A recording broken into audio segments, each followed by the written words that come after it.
Alright guys, so I wanted to do this commentary for quite a while now, and it's kind of prompted by stuff I see on forums all the time, like Tom's Hardware and Anatech, and stuff I see on other YouTubers' videos.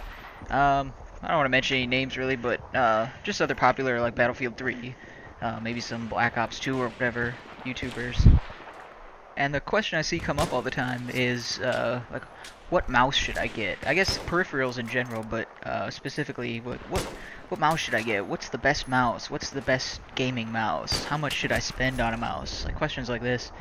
And I'm actually surprised by the answers that a lot of these big YouTubers and pretty knowledgeable guys on like Tom's Hardware and Anatech give. They all, they're like, oh, the Razer whatever, the Logitech this, and they recommend all these different, the Naga or whatever, like $130 mice or 50, 60, like $70, $80 mice, and there just seems to be this big well, first of all, there seems to be this misconception that the more you spend on a mouse, like the better it is, or you have to get a gaming mouse, and that makes a big difference. And I guess so. Price is definitely a misconception, and also that there's like an objectively better mouse or better type of mouse. Oh, it's gotta have like X DPI setting, or it's gotta have whatever buttons. The sensor's gotta be like this,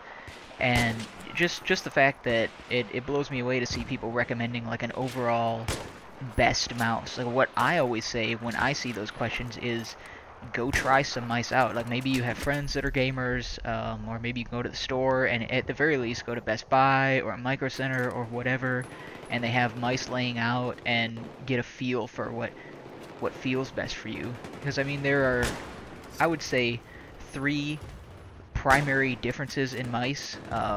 One is going to be like the size, length, shape of the mouse.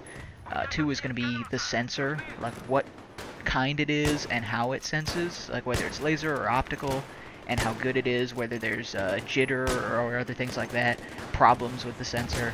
And then the third thing, which is really, really important, and I don't see a lot of people talking about, is liftoff distance. And this is going to be, this I mostly see talked about in like the Counter-Strike community. It's really big for people who play Counter-Strike. I just don't see it that often talked about in regards to things like Black Ops and Battlefield, other games like that. But to me, it's extremely important. So back to what I was talking about. I mean, like I said, people seem to think that there's this objectively better mouse, and not necessarily that you have to spend X amount of money to get one, but, or not like, oh, this $130 gaming mouse is automatically better than these $80 or $60 gaming mice, but just the fact that people think that it has to be a gaming mouse, like it has to be labeled a gaming mouse, and it has to cost more than a regular mouse. And I just don't see it. And I mean, I don't know why, because I know tons of people are familiar with, say, the Logitech G1, which is now it's labeled a gaming mouse. I don't think, maybe it was originally intended to be one too, but it's cheap. It's like $20 or $25 even now. Even that they're like harder to find than they used to be. Another one is the Microsoft Intellimouse, which was never that expensive either. And those are still really popular in the first-person shooter community. Well, the G1 more in the RTS community, and the Intellimouse is still pretty popular in the first-person shooter community. But yeah, I wanted to, I guess, just touch on those three things I mentioned again, because I didn't really cover that in depth. But obviously, the shape of the mouse is really, really important.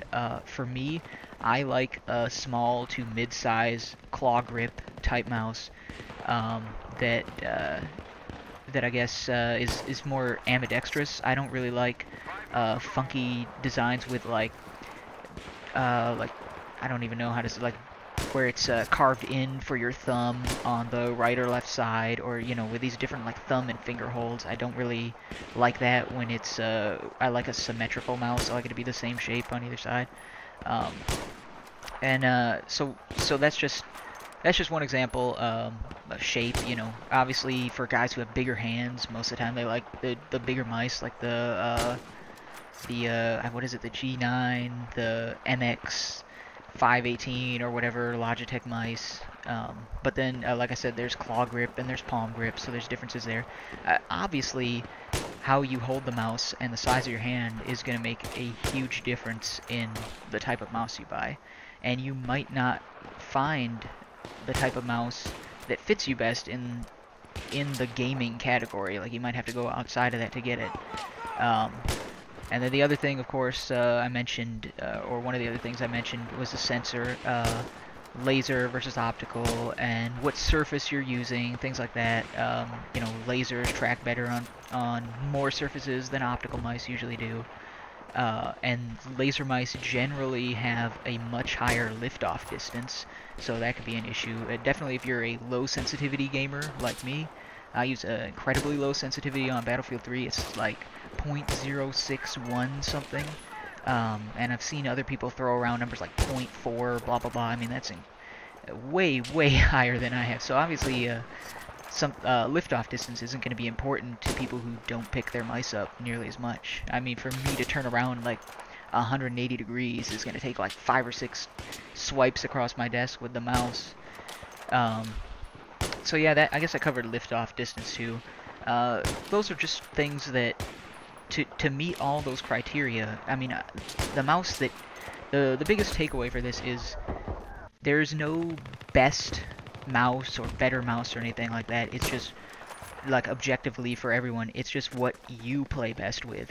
So you may play best with a $10 Logitech optical run-of-the-mill mouse you got at Target or Walmart or something, or you could play your best with a $125 Razer gaming mouse. Like, there's no telling until you try them out.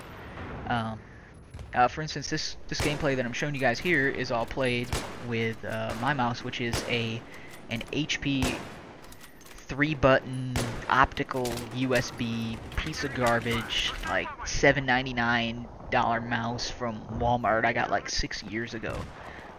It's like it weighs nothing. It feels like it's gonna like fall apart in my hand. It's a piece. I mean, if you looked at it, you would say that's a piece of garbage, or you know, it's just this standard office mouse that you would see in somebody's desk at work. It doesn't look anything like a gaming mouse at all. And I've got a stack. I've got like 4 or 5 gaming mice around here. I've got like an MX-15. I've got a Razer Copperhead. I've got a Logitech G100. Thermaltake Azurus, something like that. For over the years, I've tried so many different gaming mice, just thinking that, you know, this is the one part of my desk that, like, this is the one thing. I've got a decent looking keyboard, I've got a cool system, like, this is the one part that just looks cruddy, even though it functions perfectly. So I thought, you know, well, maybe I can find a mouse with a sensor that I really like, with a perfect liftoff distance and, you know, fits my hand and whatever, that's a gaming mouse, and then I just won't have to be as embarrassed when people see my lame office mouse. But I've never, everything I try, I never really found it. It's not the right liftoff distance, or it's, you know, I pay $70 for it, and there's some kind of weird jitter in the way it senses, like that happened with the Copperhead. So I don't know why, I've just never really been impressed with any other mouse, like supposed gaming mouse that I found so far. So yeah, I guess that's about it. But yeah, like I said, I'm just I'm gonna throw that out there, do my own commentary, and I'm just kind of surprised that more people don't mention it, that you don't necessarily have to have these you know, super expensive peripherals to do really well.